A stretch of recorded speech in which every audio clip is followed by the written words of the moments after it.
សួស្តីបងប្អូនទាំងអស់គ្នាហ្នឹងហើយអញ្ចឹងនេះខ្ញុំថតជាមួយនឹង Redmi C3 ម្ដងទៀតហើយអញ្ចឹងសម្រាប់ Redmi នេះវាស្ទើរសបកតិចតួចណាហើយកន្លែង lens នេះវាមានបែកមួយឆ្នូតតិចប៉ុន្តែការថតកាមេរ៉ាអត់មានប៉ះពាល់អីទេ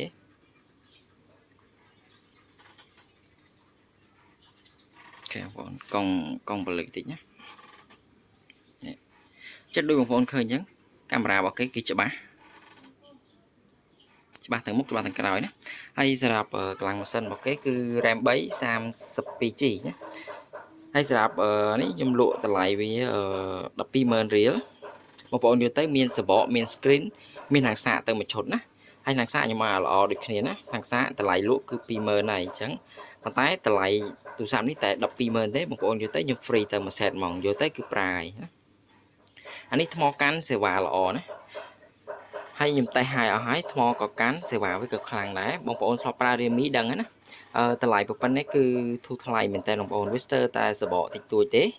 តែការប្រើប្រាស់មួយអែមអញ្ចឹងបងប្អូនដែលត្រូវការអាចតំណមកនេះតាមរយៈលេខទូរស័ព្ទមួយនេះមកណានេះគឺលេខទូរស័ព្ទរបស់ហាងអញ្ចឹងបងប្អូនអាចតំណមកតាមលេខទូរស័ព្ទនឹងមកណាឬក៏អាចឆាតមកកាន់ Facebook ក៏បានដែរ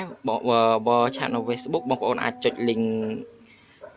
ទៅលើ profile YouTube របស់ខ្ញុំទៅហើយចុចទៅលើ link ហ្នឹងទៅអញ្ចឹងណា